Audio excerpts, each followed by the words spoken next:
kind of going on further with tournament prep, practice rounds. What are you trying to accomplish in a practice round?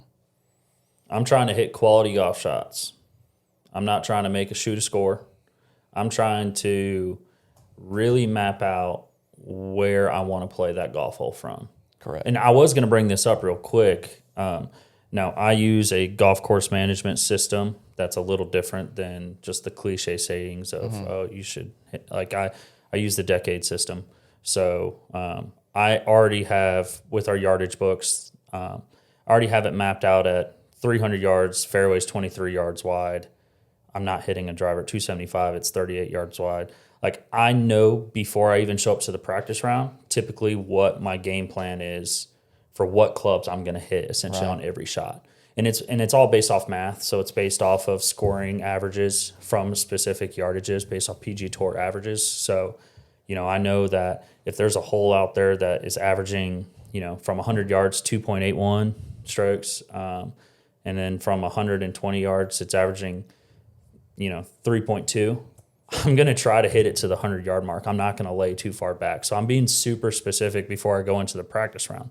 Now, during the actual practice round, I was going to say, that sounds pretty scientific. I don't think I could handle all that. it's super easy. It's math-based. I tell people but at the same time, that's knowing your dispersion rates. I didn't realize you were that smart to figure that stuff out. Well, the jury's still out on that one. So I think during the practice round, too, where I see people make mistakes is they don't play a practice round.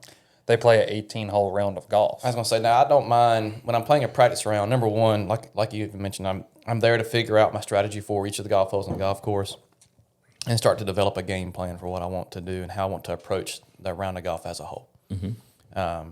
Typically, I'm a fairly aggressive golfer, so I'm probably not going to lay back off the tee on many shots. So, like, your decade system doesn't do me a lot of good. It does. No, it does actually. I'm hitting driver everywhere. I'll say, if anything, what decade has proven, that's why it's become so popular, is that bomb and gouge works. Right. So trust me, I don't lay back. So I'm there to figure out my game plan. Now, that being said, I do like to play with other people in my practice. I don't want to play by myself. I want to play with other good golfers in the practice round because I want to see how they game plan and strategize throughout a golf hole. Because they might look at a golf hole and approach it in a way I didn't see, and I might think that's better than how I approached it.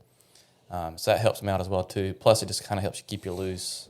I don't mind playing a little game in a practice round, but I'm not finishing out. I'm not keeping my score. So I think hitting multiple shots, too, like just because you land in the fairway from your tee shot during the practice round, take a ball or two, get in the rough, get behind a tree, work on those trajectories with intention. I'll be all honest. For me, it's all about managing energy expenditure. I don't like to hit a whole lot of extra shots. Now, I'll hit some chips and putts, but as far as tee shots, unless it's just a tee shot, a hole I feel is very tricky for me. Generally, it's going to be a cut tee shot. I might hit a couple extra drives there, but draws 3 yards. Huh? What? I mean, my cut draws 3 yards. I can't help it. Well, he had an amazing toe shank yesterday. Yeah, it was a nice cut. There was no prep for yesterday. Yeah, right. Yesterday was a slap and giggle. I mean, let's be honest. But it was a lot of fun to play. But going back on our practice rounds, I'm trying to save as much energy as I can for the actual event. Because what you don't realize is playing tournament golf is pretty taxing on you. It takes a lot of energy to do. If you're used to playing golf in a 4-hour round, like as we've kind of mentioned, tournament play is going to always be slower. Plus, you have to be locked in for that entire time. You've got to be focused. So it takes a lot of energy to be able to maintain that focus for that amount of time. I don't want to waste my energy in a practice round. I'm there to see the golf course, hit a couple shots. I might chip and putt a little bit around the greens where I can see them putting a pin placement here. I hit a couple putts to that part of the green. But I'm not hitting 2 balls in every hole. That's why I see too many people make mistakes with is they play too much golf during practice rounds. I mean, that's if I didn't do my prep before the event of getting my body ready, no chance I would have played as well as I actually did last week. Yeah. Now, I was actually able to walk 22 holes. I got into a playoff for final spot and 2 alternates. Ended up having to play 22 holes. I was gassed the next day. But during the round of golf, like I think the practice round, I was done at 2 o'clock. I hit maybe 30 balls after and went home because I knew if I stayed 30 minutes longer, I mean, that's energy, that's expending energy there that So let me also preface I didn't this have. as well too with, and this is something also you don't think about, but if you're traveling and playing in a tournament, you're not sleeping in your own bed.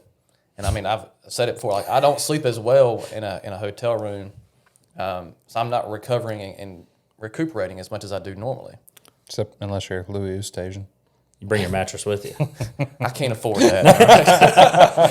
What a life. So, I mean, going back to that expenditure of energy and having to kind of watch how you're doing that, that's my whole game plan is how I got to still have energy for that last round. Yeah.